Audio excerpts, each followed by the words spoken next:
Você está ouvindo o High Tech, o podcast que entrevista CTOs e Tech Leads com o objetivo de ajudar profissionais tech nos desafios do dia a dia. Olá pessoal, vocês estão no High Tech, o podcast da Impulso para CTOs, Tech Leads e profissionais de tecnologia próximos de gestão e liderança de times. Meu nome é Márcio Sena, sou CTO e diretor de comunidades aqui na Impulso, e nessa edição eu estou com Tatiane Lima, Product Designer na Argomatic, empresa sediada em Colorado e focada em segurança de dados. Tatiane Lima, obrigado por aceitar o convite. Eu queria saber, antes da gente começar de fato, Tati, como você está e de onde você está falando nesse mundo remoto que a gente se encontra aí. Excelente. Bom, eu estou ótima, muito bom reencontrar você, na verdade, né? E muito obrigada pelo convite. Eu estou aqui de Salvador, né, cara? Não podia estar em um lugar melhor. Acabei de voltar aqui para Salvador para morar aqui. Estou muito feliz aqui, muito bom ter esse mundo remoto que permita isso acontecer, né?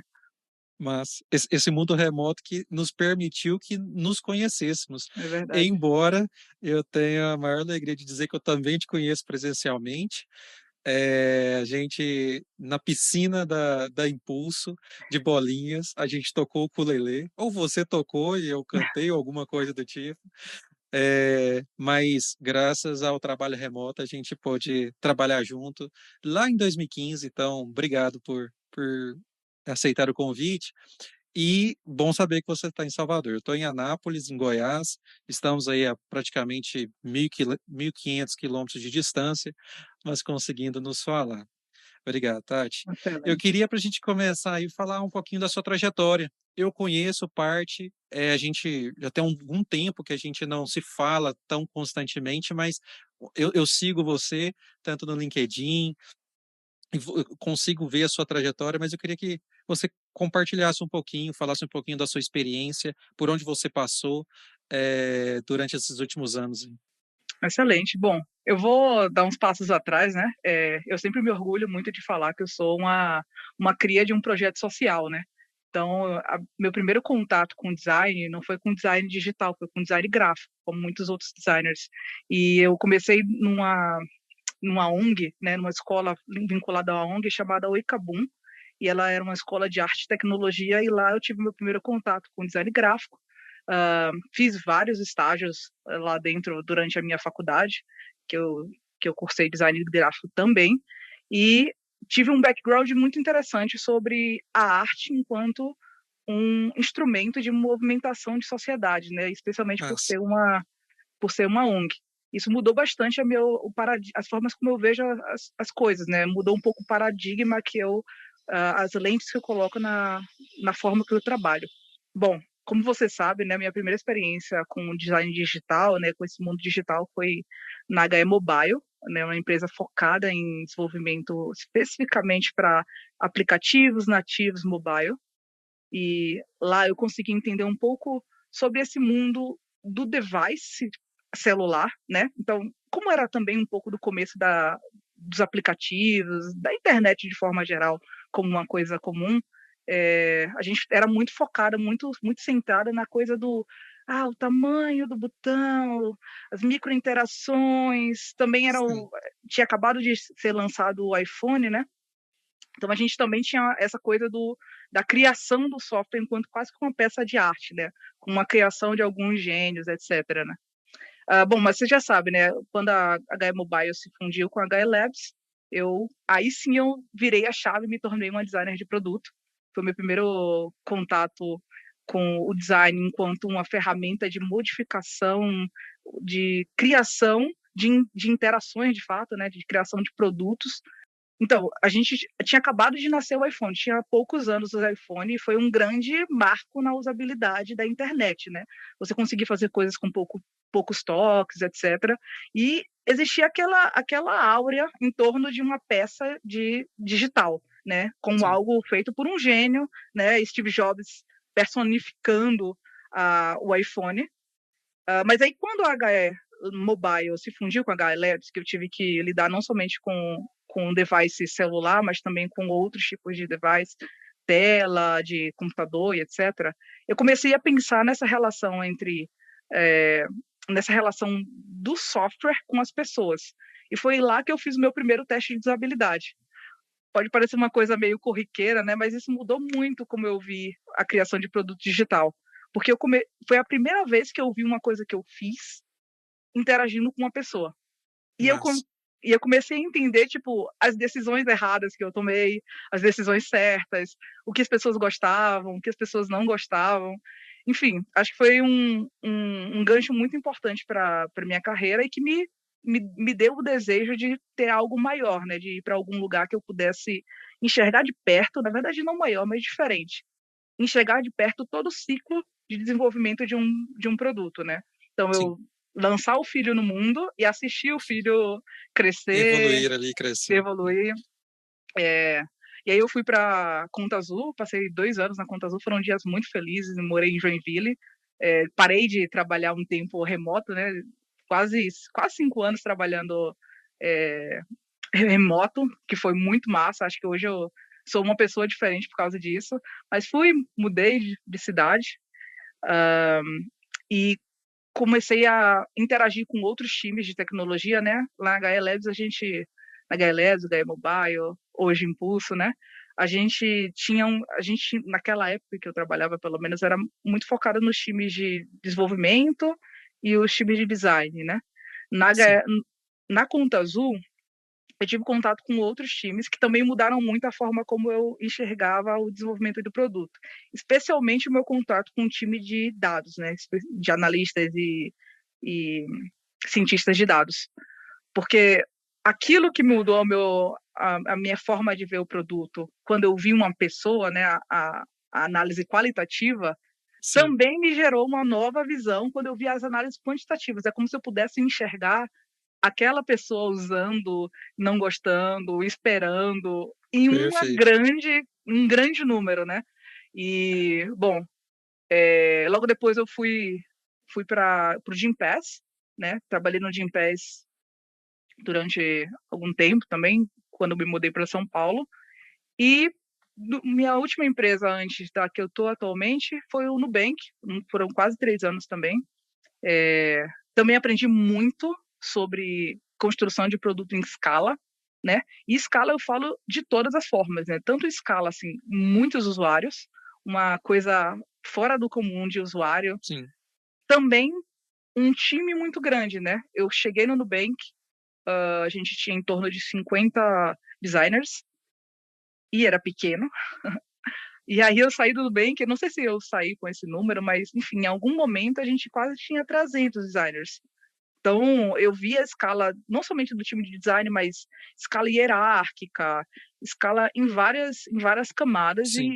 e é isso, né? Tipo, isso também me ajudou muito a perceber como que o mundo funciona nessas grandes corporações. Atualmente, eu estou trabalhando numa empresa, como você falou, né, nos Estados Unidos, uma empresa muito pequena, com pessoas muito queridas que eu trabalhei junto na HE, né, hoje Impulso.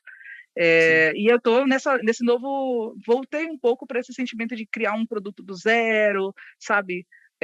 Enfim, esse é um dos meus desafios atuais, né? Como fazer algo que é um plano, uma visão de produto, se tornar algo real e se concretizar. Massa. É massa demais ver essa jornada, e agora com mais detalhes, eu até conhecendo junto com todo mundo aí, porque em cada um desses desafios você foi adquirindo experiência, mas e também assim, você pode ver que em paralelo à sua história, tem a história de design de produtos também, né? É, Exatamente. muito provavelmente o que você viveu nos últimos 2 trabalhos que você teve no Nubank, no Gympass, por exemplo, talvez você não conseguiria viver na Conta Azul ou até mesmo na Impulso, na Gear Labs, naquele tempo, porque eu acho que até, eu não sei, me corrija aí, é, o product designer, né, o design de produto é algo que a gente vem falando disso com mais predomínio aí de 2018, 2019 para cá. A gente tinha ali a UX designer, a UI designer, né? A gente Uhum.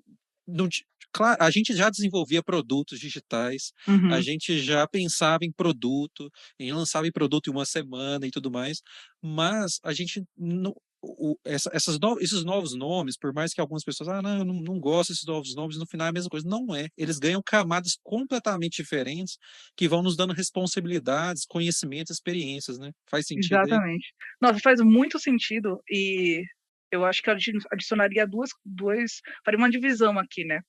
Existe a, a construção da disciplina do design, desse design digital. Eu vou chamar de design digital porque é mais generalista, a gente não especifica Uhum. tanto, né? Mas existe também uma mudança de contexto. Há uns anos atrás, não existia um contexto possível de se criar essas coisas, né?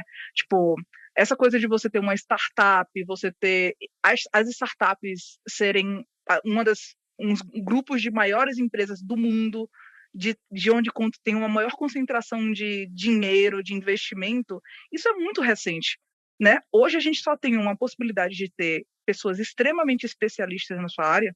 Eu sou designer de produto, product designer, mas, por exemplo, no Nubank, quando eu saí de lá, a gente tinha algumas especialidades que eu nunca tinha visto antes, né?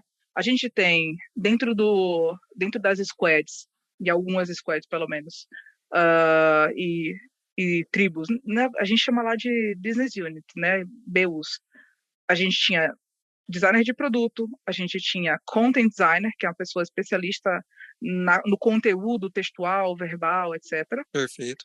A gente tem research, né, UX research, Perfeito. pesquisador de UX. A gente tinha os BIs, que é, assim, analista de dados, alguma coisa assim nesse sentido.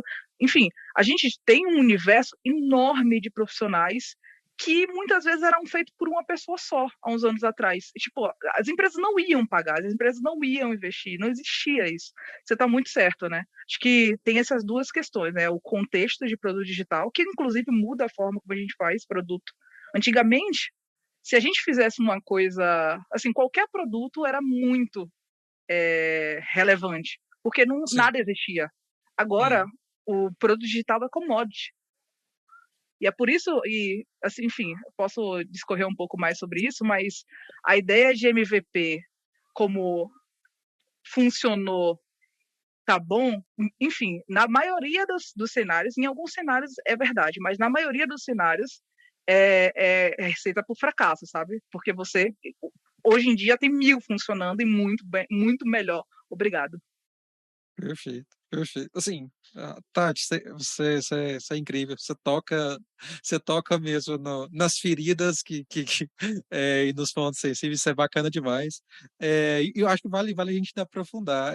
Dentro desse cenário novo, estamos em 2023 aí, gravando agora na virada de março para abril aí. Qual tem sido esse seu maior desafio? Agora, nesse mundo tão especializado que a gente tem, tudo bem que talvez os últimos 10 meses, eles têm sido especiais aí, especiais não de bom, né, mas eles têm sido singulares aí quanto a Uhum, crescimento de empresas e tudo mais no mundo inteiro. uhum, Então, talvez exijam até um certo acúmulo de funções em algumas empresas que estavam, né, com uma grande especialização e que não acredito que é um movimento que algumas pessoas falam, um movimento quem está voltando. Não, simplesmente, eu acho que são movimentos que o mundo faz mesmo, 2 passos para frente, um passo para um lado, um passo para o outro, mais dois para... Eu acho que essa é na minha opinião. Mas qual tem sido o seu maior desafio aí no seu dia a dia como designer de produto? Aí? Então, realmente, assim, a gente está num momento bastante singular no contexto, né? Mas eu, pessoalmente, estou num movimento singular na minha carreira, porque desde que eu saí da faculdade, eu dou passos para empresas maiores. E essa é a primeira vez que eu vou para uma empresa menor. Então, eu estou tendo desafios que são diferentes de quando eu estou numa empresa do tamanho da empresa que eu estava, sei lá, 8 anos atrás, 9, mas os desafios são parecidos em alguns aspectos, mas muito diferentes em outros. Eu diria que assim, a resposta é uma resposta cachorra, né? Mas a verdade é que quase todas as respostas, todas as perguntas têm uma resposta, cabe um depende. E, de fato, Uhum. depende. Quando eu estava no Nubank, sim, esse cenário novo de menos pessoas especialistas, enfim, voltar algumas pessoas a fazer coisas que mais pessoas faziam, aconteceu para alguns times, enfim. Nem sei se eu posso detalhar isso muito, mas acho que isso aqui eu posso. Mas aqui eu estou fazendo o trabalho que, pelo menos no Nubank, muitas pessoas fazem, né? Por exemplo, a gente é responsável pela pesquisa, porque eu estou numa empresa pequena. Atualmente, eu estou trabalhando muito em design system, mas muito porque, junto com meus colegas, a gente percebeu que era uma coisa bastante importante para o tamanho, para o momento da empresa. Mas acho que nosso principal desafio é conseguir transformar, né, o que é uma tecnologia, tipo, uma novidade tecnológica em um produto, né? Aí, só para dar um pouco de contexto do trabalho da Audiometric, a Audiometric é uma empresa que ela começou como uma empresa de pesquisa, né? A gente tem pesquisadores que, sabe, pesquisa mais parecida com a pesquisa acadêmica, pesquisadores acadêmicos, matemáticos, engenheiros de software, pessoas que trabalham com baixa tecnologia, eu acho que é essa a expressão, se eu estiver errada também me corrijam, mas baixa tecnologia de base, acho que é mais Uhum. Sim. preciso, e eles trabalham especialmente com, pelo menos pelo que eu entendo assim, né, com encriptação. Então, Perfeito. eles têm alguns produtos muito interessantes. Eu acho que o principal dele é um produto que permite computação em dados encriptados. O que é que eu quero dizer com isso? Imagine que aí você tem uma empresa e nessa empresa tem um RH. E a gente sabe que dados que o RH tem são dados extremamente sensíveis, que qualquer vazamento pode ser uma coisa muito séria. Mas estou falando assim num contexto menor. Isso serve para quase tudo, mas vamos usar esse exemplo. Bom, mas você quer fazer algumas análises, do tipo, sei lá, qual que é o salário das pessoas baseadas no gênero. 2 dados extremamente sensíveis que você não pode abrir para qualquer pessoa e tal. No mundo de hoje, o que acontece? A pessoa que quer fazer essa análise, ela precisa ter acesso aos rows, às linhas, ao Tatiane, que ganha X, e o gênero é Y. Isso é um absurdo. Isso não é uma realidade onde os dados são tratados como uma das maiores riquezas. Esse é o nosso contexto atual. Então, nosso produto, nossa tecnologia, uma das tecnologias que a gente trabalha e desenvolve, permite com que uma pessoa consiga fazer a computação quando o dado já está encriptado. Então, você não recebe a table, você recebe um acesso que te Restrito permite, àquele dado, né? O que exatamente, você precisa, né? exato, te permite criar dados agrupados, né, aglutinar os dados, e aí você vê o número aglutinado, sem conseguir entender quem é aquela pessoa, né, específica X, entendeu? Então, esse é o meu desafio agora. Tipo, eu junto com um time de design, time de produto, a gente está tentando, tipo, criar um produto, né, empacotar essa tecnologia num produto que faça sentido, que tenha um público-alvo, que se pague, né? Enfim, esse é um pouco do meu desafio.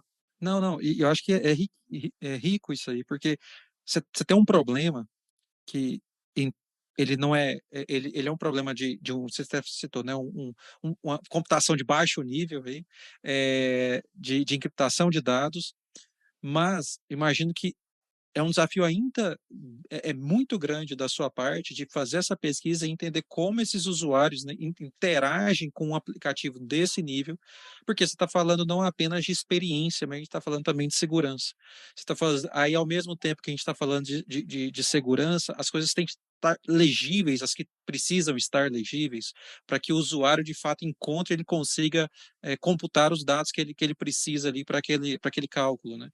E disso dentro de um mundo onde as leis de proteção geral de dados, não só no Brasil, mas na Europa até antes do Brasil, né, mas nos Estados Unidos também tem evoluído, exige cada dia mais esse cuidado, né, de tudo isso, né? Você dar o mínimo acesso possível você precisa apenas do dado do gênero e do salário, então você precisa apenas disso, você vai ter acesso apenas a isso, e, como você está falando, até com a forma encriptada disso, para que você não consiga né, nem inferir outras coisas além do que você precisa fazer.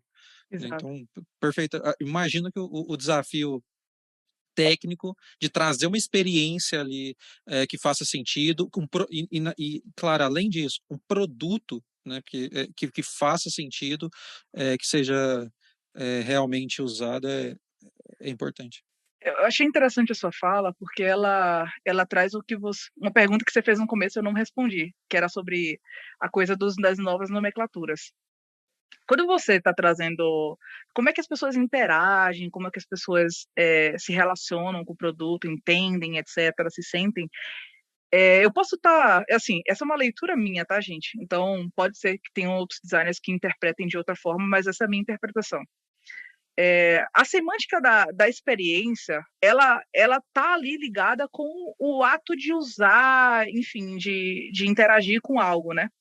Mas quando a gente fala de produto, o produto é alguma coisa que é inicialmente produzida, o que é óbvio, mas faz muito sentido você parar para pensar que tem um processo de produção por trás.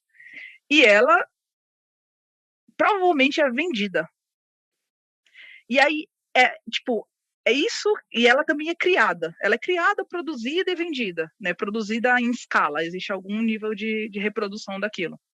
E isso está dentro do universo de um bom designer de produto. Um bom designer de produto, na minha opinião, ele precisa, para além de fazer a interaçãozinha, ele lembrar que alguém precisa querer comprar esse negócio.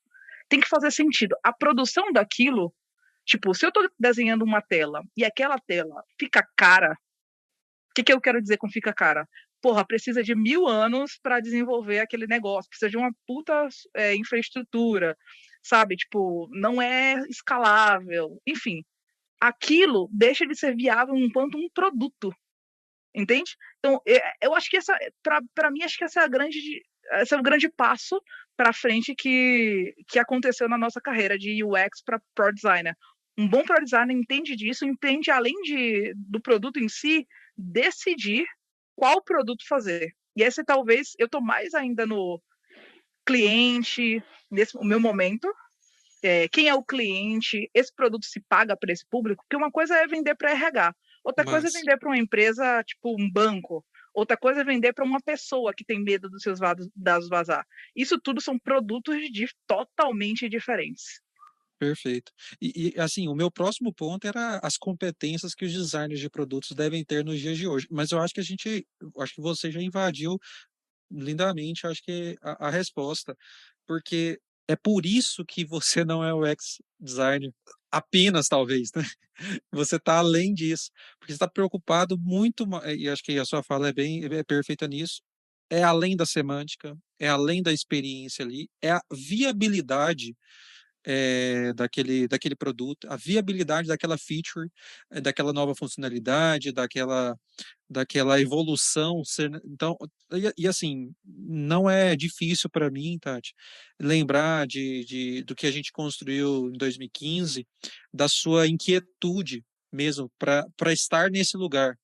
E quando eu digo inquietude, não é nem uma ansiedade, nem não, mas no sentido de não, eu não quero desenhar a melhor tela, eu não quero trazer a melhor experiência ali, eu quero que isso aqui seja viável, né? Porque eu acho que é um pouco frustrante, talvez a gente desenvolver coisas, e por mais, beleza, nós muitas vezes somos pagos para desenvolver coisas, como designer, como desenvolvedores, mas o que de fato acho que nos dá aquela motivação do dia a dia é de fato a gente transformar processos ali, dias, né, dias de pessoas e tudo mais, empresas, organizações, o que for. Então, não faz sentido, acho que a gente desenvolveu o melhor aplicativo, ele rodar no nosso celular apenas, né, no nosso device apenas, ele está pregado aqui na minha parede, né. Então, acho que essa competência do product designer, dele enxergar bem além e olhar muito para a viabilidade daquela feature, daquele produto, Eu acho que é uma das competências, acho que você capturando aí dentro da sua fala, que eu acho que é notável, mas eu não sei se você consegue lembrar também outras, assim, que do mesmo nível de grandeza ou não, mas competência você fala, putz, eu acho que isso aqui são coisas que não podem faltar para um designer de produto. Então, como você falou sobre a evolução da carreira, né, desse designer digital, sim, tipo, cara, se o produto não existe, só existe no meu Figma, né, nem na minha máquina, no meu Figma, o produto não tá fazendo sentido nenhum, tá certo? Ele não tá ajudando ninguém, enfim, isso só é basicamente ego. E grande parte da carreira do design você vai ver nos grandes eventos de design aqui, pelo menos no Brasil, que são os que eu conheço, e o X-Design e tal, eles passaram muito tempo falando sobre business, né? Como que o designer entende business, enfim, lida com negócios e tal. Acho que faz muito sentido, porém, não foi só a nossa carreira que desenvolveu, a carreira de produto também desenvolveu. Então, muitas vezes eu vejo que os designers eles confundem as coisas, sabe? Tipo, quem que é responsável por tomar alguma decisão de produto e qual que são as minhas responsabilidades enquanto designer. E outra coisa também que eu comecei a perceber, assim, acho que foi um dos aprendizados que eu tive no Nubank. O designer precisa fazer um bom design. Eu preciso entender de negócio, eu preciso entender de viabilidade, eu preciso entender de produto de forma geral, mas a única coisa que só eu sei fazer no time, eu preciso fazer bem. Porque senão, se eu deixar o buraco na minha área, Sim, esse buraco não vai ser tapado por ninguém. Então, assim, perfeito. tipo, interação é importante. É importante você se comunicar muito bem, tá? Porque, especialmente num time muito grande, por exemplo, um time que tem content design, que tem UX, UX research, etc., geralmente o pro designer é a única pessoa que está alocada dentro da squad. Então, essa pessoa precisa ter o contexto profundo para passar para qualquer pessoa. E aí, tipo, a comunicação, cara, assim, pode parecer pontual, mas não. Eu colocaria entre ser uma pessoa que consegue entender viabilidade técnica de produto, financeira, etc., até ecológica em alguns casos, uh, habilidades técnicas, fazer uma boa interação, um bom fluxo, um fluxo que faça sentido, que pessoas gostem, etc., etc., porque, como eu falei, produto que funciona é commodity. Produto precisa ter algo a mais. Senão, a grande maioria é commodity. Não são todos, mas a grande maioria. E por último, comunicação. Se você não se comunicar bem, todo o resto vai ser do resultado tende a ser comprometido. Entendi. Não, perfeito, perfeito. Tati, e eu acho que eu lembro de quando lá, talvez você deve falar assim, Márcio, acho que você trabalhou com outra tática, e essa evoluiu bastante, mas desde aquela época acho que a gente priorizava muito a comunicação, né? Tanto o relacionamento entre designers e os devs, inclusive os front-ends, que geralmente é uma área um pouquinho mais com tensões, né? Porque alguém está propondo algo e alguém está implementando algo, e ela sempre foi muito boa por essa capacidade de dialogar, de entender de fato a complexidade de cada feature do produto e pensar na viabilidade dele. Eu acho que, e você, e até me corrigindo um pouquinho do que eu falei, por mais que eu acho que o ponto que você trouxe, o designer tem que fazer design, né? É um design bacana, ele tem que ser bom nisso mesmo. E essa capacidade dele verificar a viabilidade técnica dos produtos é uma parte que o desenvolvedor pode fazer, que o product designer pode fazer, espera-se que ele tenha contribuições quanto a isso, mas a gente tem PMs hoje que a gente, né, não tinha lá que ele sim, ele está ele tá com maior parte do seu tempo dedicada nessa gestão desse produto, não só interna, de features que são priorizadas, mas também a viabilidade disso do lado de fora também. Então, acho que é um trabalho a quatro mãos aí de pessoas com especialidades diferentes, né? Exatamente. Não, na verdade, a minha passagem pela HE, pelas HEs, ela foi extremamente importante, inclusive para eu aprender em todas as 3 etapas, sabe? A gente trabalhava, na época a gente não tinha PM, né? Então a gente tinha que tomar decisões de produto, escolher o que fazer, como fazer, etc. A gente tendia a trabalhar nas mesmas coisas ao mesmo tempo, o que me fez entender melhor né, do tempo das coisas, de como as coisas são feitas, né? Como se fosse imagina um arquiteto. Um arquiteto precisa entender de construção. Mesmo que ele não vá fazer a parte do engenheiro, né? Ele precisa entender que isso aqui é mais caro, isso aqui é mais barato, etc. Isso aqui é mais seguro ou não. Atualmente, na maioria dos projetos que eu peguei, assim, especialmente nas startups que eu trabalhei, os designers tendem a estar 2 passos à frente, às vezes até mais, né? Construindo visão e tal, porque muitas vezes o trabalho do designer não é um trabalho que tem como fim, pelo menos em alguma parte, o desenvolvimento. Às vezes ele é um trabalho que ajuda ao time ficar engajado, porque tem uma visão de futuro muito bonita, ajuda na comunicação, ajuda até a captar recursos, né? Mas ter trabalhado e agora estar voltando a trabalhar muito próximo dos desenvolvedores me faz me sentir muito mais produtiva, porque as coisas que eu estou propondo tendem a ser desenvolvidas, coisa que é sempre um probleminha assim em grandes startups, sabe? Tipo, você tem que lidar muito com o fato de que muita coisa que você está desenhando não vai pro ar. E é Não assim. vai, isso, não vai. É isso. E tá próximo, você tá ali, né? Junto, pareando, vendo aquilo que você fez semana passada já tá ali, ó, tá ali na esteira ali, já tá chegando. Então, isso é bacana. Tati, quanto a case de sucesso aí, você tem Pô. algum ponto aí que eu imagino que vários, mas alguns aí que você possa destacar aí, você fala assim, acho que eu aprendi bastante nesses cases aqui. Não, pô, eu tenho alguns cases, coisas que já foram pro ar, tá? Tô falando aqui porque já foram pro ar. Eu trabalhei grande parte do tempo do Nubank no cartão de crédito PJ. E, bom, eu trabalhei do começo, de quando era uma ideia, né, de uma funcionalidade muito pedida, até o lançamento, acompanhando o lançamento, aprendendo sobre métrica de negócio, como que a gente transformava um cartão em dados financeiros, né, enquanto que isso está ganhando para a empresa.